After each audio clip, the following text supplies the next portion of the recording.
தமிழகம் எங்கும் Max Gold cash for your gold. Max Gold நீங்க தங்க மட்டும் இல்லைங்க, பிளாட்டினம், டைமண்ட், சில்வர், ரூபினி எதை வேணாலும் விற்கலாம். உங்களுக்கான பணம் ரொக்கமா கையிலயோ இல்லைன்னா பேங்க் அக்கௌண்ட்லயோ உடனடியாக செலுத்திடுவாங்க. மார்க்கெட் மதிப்பை விட 100 ரூபாய் ஒரு கிராமுக்கு உங்களுக்கு கூடுதலாக கிடைக்கும். தமிழ்நாடு முழுக்க டோர் ஸ்டெப் சர்வீஸும் இவங்க ப்ரொவைட் பண்றாங்க. உங்களுக்கு கோல்ட விற்கணும்னு அதுக்கு ஒரே ஒரு பெஸ்ட் பிளேஸ் மேக்ஸ் கோல்டு தான். கால் 04445454545.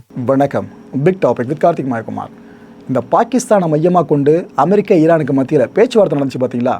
இதை சார்ந்த முக்கியமான தலைகள் யார் யார் அதை பற்றி தெரிஞ்சுக்க போகிறீங்க. இந்த கான்ஃப்ளிக்டோட அடுத்த கட்ட நகர்வுகளை பற்றியும் புரிஞ்சுக்க போகிறீங்க. நிகழ்ச்சிக்குள்ள போகலாம்.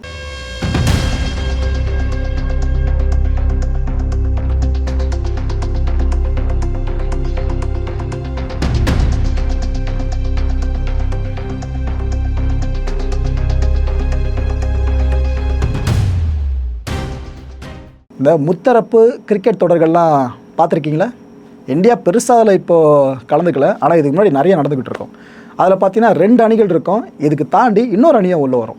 கிட்டத்தட்ட ஒரு பெரிய டோர்னமெண்ட் மாதிரி போவாங்க. இந்த 3 அணிகளில் பெஸ்ட்டாக பர்ஃபார்ம் பண்ணுற அணிகள் ஃபைனல்ஸ் விளையாடுவாங்க. அதில் ஜெயிக்கிறவங்க கப் எடுத்துப்பாங்க. கிட்டத்தட்ட அதே மாதிரி 4 பேராக 3 டீம்ஸை பிரிச்சுப்போம். இதில் 3வது டீம் பார்த்தீங்கன்னா சண்டை போகிறதுக்கோ போட்டி போகிறதுக்கோ வரல, மத்தியஸ்தம் வந்திருக்காங்க. இந்த சேஞ்சை மட்டும் மைண்டில் வச்சுக்கோங்க.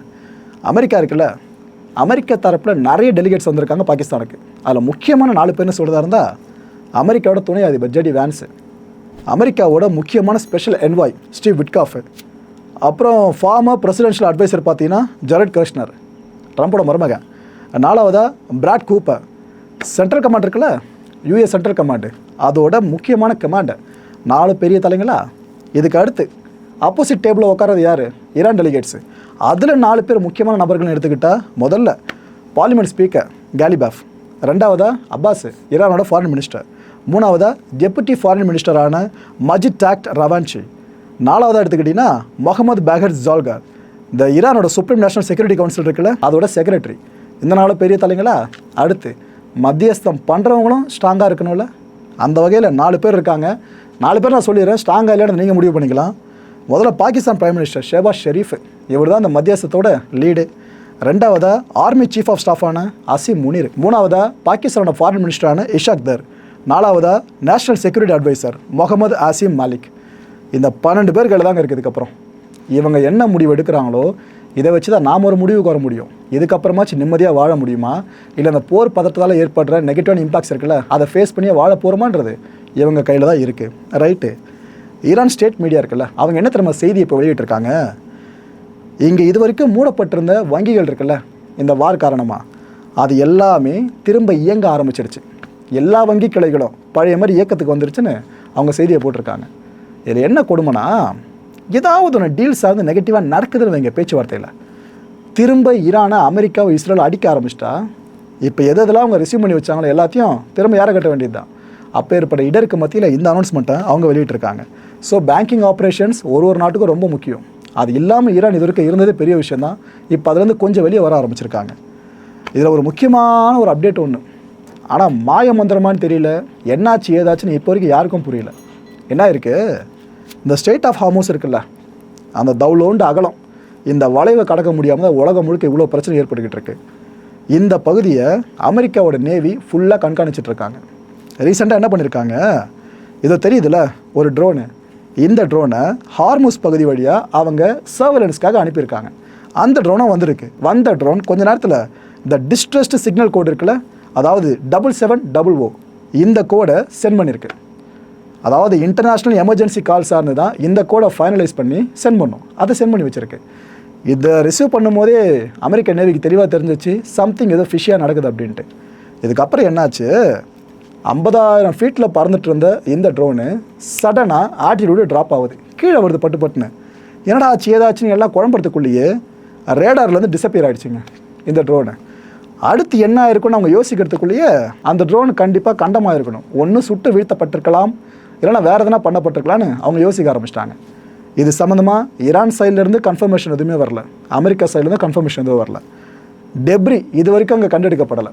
இப்போ இது விழுந்திருந்தா, ஹிட் பண்ணப்பட்டிருந்தா டெப்ரி மிச்சமாக இருக்கணும்ல, அதுவும் இல்லை. இதுதான் சொன்னேன், என்ன மாயமோ மந்திரமோ புரியல.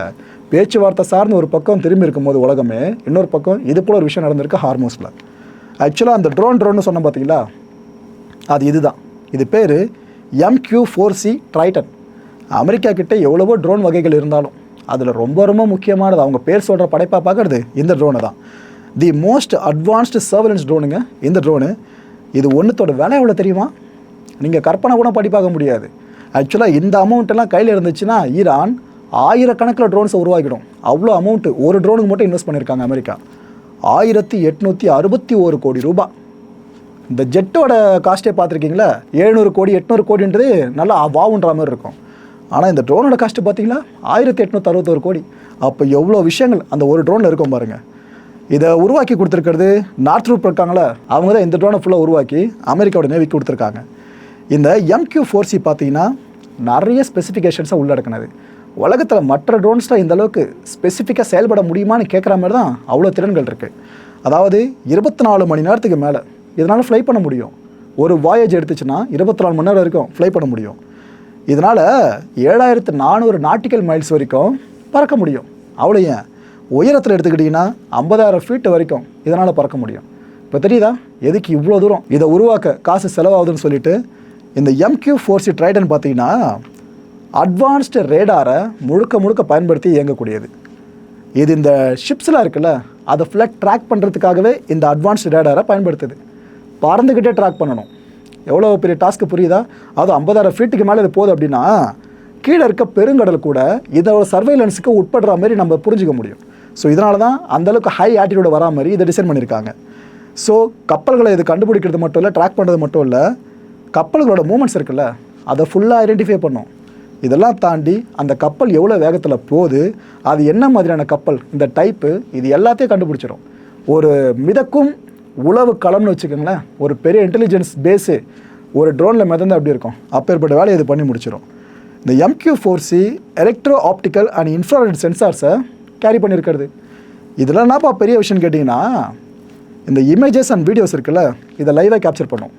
பறந்துட்டு இருக்கும்போது லைவாக கேப்சர் பண்ணும். அண்ட் இந்த MQ-ல இன்னொரு பெரிய சிறப்பம்சம் ரேடார் சிக்னல்ஸ் இருக்குல்ல அதை டிடெக்ட் பண்ணும். எவ்வளோ பெரிய மேட்டர் தெரியுதா? இது எல்லாமே ரியல் டைமில் நடக்குங்க. அதுதான் மற்ற ட்ரோன்ஸ்லேருந்து இந்த MQ-4C-யை தனியாக நம்மகிட்ட பிரித்து காட்டுது.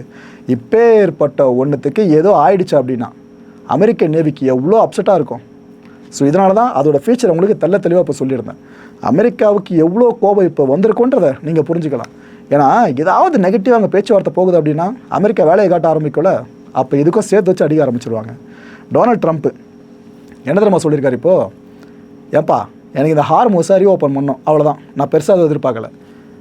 ஒன்று ஈரானோடு சேர்ந்து அதை பண்ணுவோம், அப்படி இல்லையா ஈரான் இல்லாமையும் அதை எங்களுக்கு பண்ண தெரியும்னு சொல்லியிருக்காரு. ட்ரம்ப்புக்கு இது கை வந்த கலை தானே. பேச்சுவார்த்தைக்கு வா அப்படின்னு பஞ்சாயத்து கூப்பிட்டு அதுக்கப்புறம் உடனே போட்டு உட்கார வைக்கிறது ட்ரம்ப்போட பழக்கோட. அதுதான் கிட்டத்தட்ட இங்கே ஒரு அப்ளை பண்ணிட்டு இருக்க மாதிரி இருக்குது. இதுக்கு மத்தியில் இந்த கான்ஃப்ளிக்டை இன்னும் அடுத்த நாள் கொண்டு போகிற மாதிரி லெபனனில் இருக்க ஹெஸ்புல்லா அமைப்பினரை நாங்கள் எவ்வளோ அடிச்சுட்டு இருக்கோம் பாருங்கள் அப்படின்ட்டு IDF வீடியோ மேலே வீடியோவாக போட்டுட்ருக்காங்க.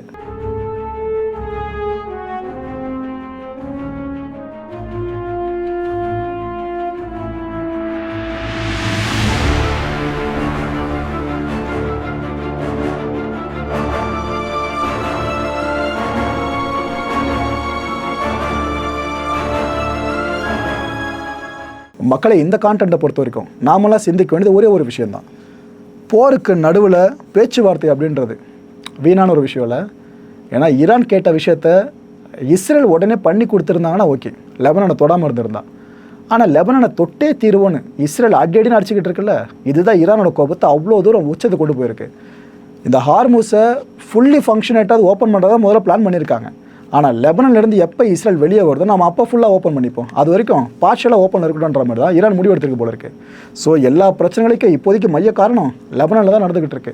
பாப்பா அது என்ன போகுதுன்னு அடுத்த நிகழ்ச்சியை சந்திக்கலாம். நன்றி, வணக்கம். தமிழகம் எங்கும் Max Gold, cash for your gold. Max Gold நீங்க தங்க மட்டும் இல்லைங்க, பிளாட்டினம், டைமண்ட், சில்வர், ரூபினி எதை வேணாலும் விற்கலாம். உங்களுக்கான பணம் ரொக்கமா கையிலயோ இல்லைன்னா பேங்க் அக்கௌண்ட்லயோ உடனடியாக செலுத்திடுவாங்க. மார்க்கெட் மதிப்பை விட 100 ரூபாய் ஒரு கிராமுக்கு உங்களுக்கு கூடுதலாக கிடைக்கும். தமிழ்நாடு முழுக்க டோர் ஸ்டெப் சர்வீஸை இவங்க ப்ரொவைட் பண்றாங்க. உங்களுக்கு கோல்டை விற்கணும்னு அதுக்கு ஒரே ஒரு பெஸ்ட் பிளேஸ் மேக்ஸ் கோல்டு தான். கால் 04445454545. என் அன்பார்ந்த மாயம் ஸ்டுடியோஸ் நேயர்களே, மாயம் பக்தின்னு ஆன்மீகத்துக்காக பிரத்யேகமா ஒரு சேனலை கொண்டு வந்திருக்கோம். மறக்காம சப்ஸ்கிரைப் பண்ணி அந்த சேனலுக்கு உங்களோட ஆதரவை மனப்பூர்வமாக தெரிவிங்க. வணக்கம் மாயம் ஸ்டுடியோஸ் நண்பர்களே. மாயம் ட்ரெண்ட்ஸ் அப்படின்ற ஒரு புதிய ஃபேஸ்புக் பேஜை ஓப்பன் பண்ணியிருக்கோம். நீங்கள் யூடியூப்பில் பார்த்துட்டு இருக்கீங்களா நம்மளோட கான்டென்ட்ஸ்லாம், இதெல்லாம் விட ஒரு படி மேலே ரொம்ப கிறிஸ்பாகவும் ரொம்ப சூப்பராகவும் நிறைய கான்டென்ட்ஸ் உங்களுக்கு இந்த பேஜில் காத்துட்ருக்குங்க. ஸோ உடனடியாக ஃபேஸ்புக் பிளாட்ஃபார்ம் போங்க, மாயம் ட்ரெண்ட்ஸ்னு டைப் பண்ணி சர்ச் பண்ணி நம்ம பேஜை ஃபாலோ பண்ணுங்கள். அப்படியே நம்ம சேனலே நீங்கள் சப்ஸ்கிரைப் பண்ணிட்டீங்க அப்படின்னா இன்னும் நிறைய புது புது கான்டென்ட்ஸை உங்களுக்காக ப்ரொடியூஸ் பண்ணி கொடுத்துக்கிட்டே இருப்பாங்க. நீங்கள் பண்ணுற ஒவ்வொரு சப்ஸ்கிரிப்ஷனும் எங்களுக்கு பெரிய மோட்டிவேஷனாக அமையும்.